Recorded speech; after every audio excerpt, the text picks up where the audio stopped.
আমি আবারও পিএসসি 2013 এর কিছু ম্যাথমেটিক্সের সলিউশন আলোচনা করব।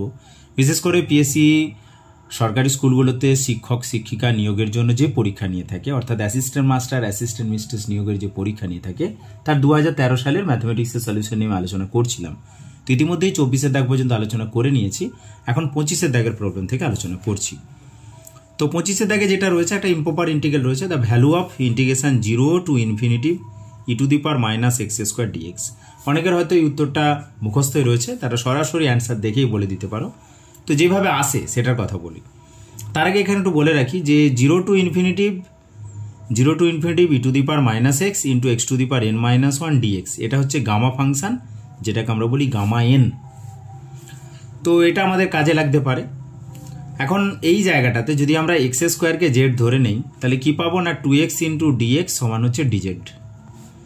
এবং দেখো এখান থেকে x এর ভ্যালুটা হচ্ছে √z।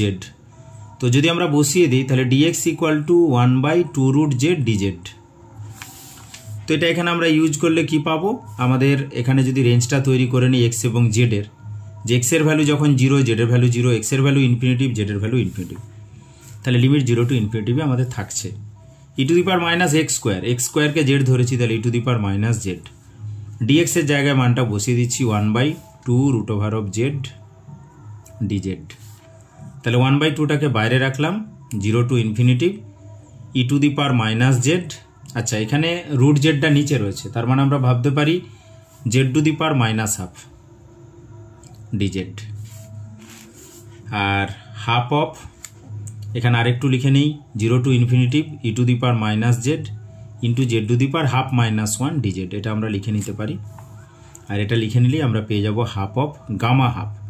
আচ্ছা, গামা হাফ মানে কিন্তু √π, এটা তোমাদের মনে রাখতে হবে। অনেকবার ক্যালকুলেশন করেছো তোমরা বিভিন্ন সময় যে গামা হাফের মান আমাদের √π আসে। তাহলে ফাইনাল অ্যান্সার হিসেবে আমরা √π/2 এটা পেয়ে যাচ্ছি। তো এখানে যে অ্যান্সারগুলো রয়েছে তার মধ্যে সম্ভাব্য কারেক্ট অ্যান্সার অপশান এ।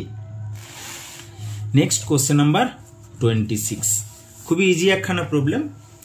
তোমরা জানো যে পিএসসি যে কোশ্চেনগুলো দেয় পরীক্ষার ক্ষেত্রে, সেখানে অ্যাসিস্ট্যান্ট মাস্টার অ্যাসিস্ট্যান্ট মিস্ট্রেস হোক, কিংবা আমাদের গভর্নমেন্ট পলিটেকনিক কলেজে অ্যাসিস্ট্যান্ট প্রফেসর নিয়োগ, কিংবা গভর্নমেন্ট কলেজগুলোতে অ্যাসিস্ট্যান্ট প্রফেসর নিয়োগ, সব একই ধরনের প্রায় প্যাটার্ন রয়েছে কোশ্চেনের।